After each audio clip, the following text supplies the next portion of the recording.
Alam nyo mga kababayan, nakakabilib itong ginawa ni Mayor Along Malapitan. Bakit ito po nasabi na nakakabilib? Yung ibang mga mayor na pag meron nangyaring trahedya, sunog sa kanilang komunidad, ang ginagawa ng mga mayor, hindi na sila pumupunta. Bagkus, inuutos, itinatawag ng kanilang mga tao upang sila na lang ang tumugon.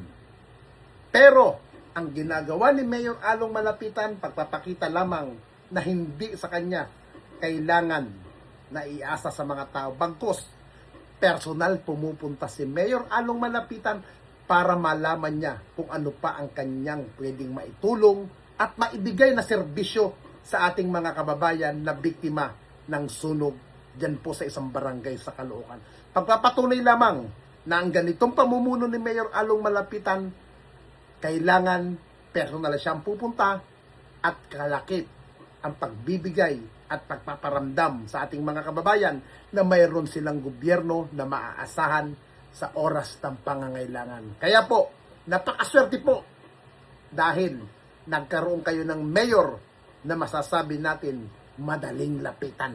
Tugman-tugma sa kanyang pangalan.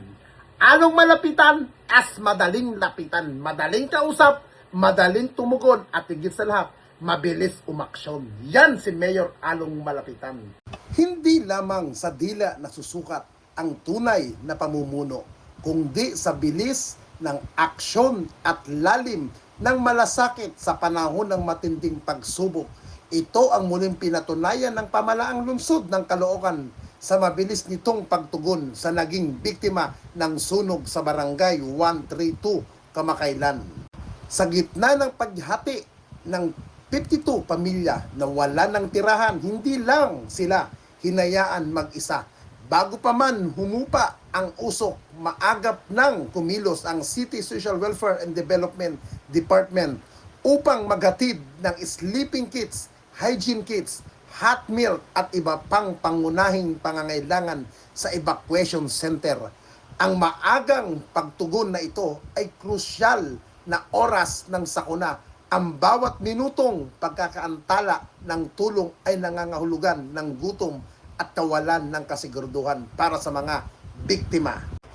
Ang tunay na pinuno ay hindi nagpapadala lamang ng kinatawan, siya mismo ang pumupunta upang maramdaman ng mamamayan na may masasandalan sila. Lalo pang naramdaman ng mga residente ang kalinga ng pamalaan sa personal na pagbisita ni Mayor Along Malapitan. Hindi sapat ang pag-utos mula sa malamig na opisina sa kanyang pag-abot ng tulong pinansyal at mga food pack bit-bit ng alkalde. Ang mensahe ng pag-asa na ang Caloocan ay hindi pabaya.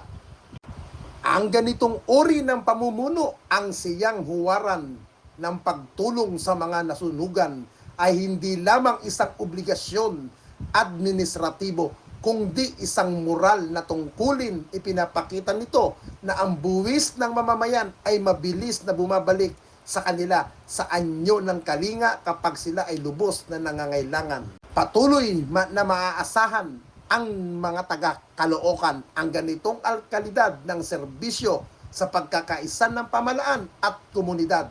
Tiyak na muling babangon ang barangay 132 mula sa abok ng trahedya, bit-bit ang tiwala na may pinuno silang may tunay na aksyon at malasakit.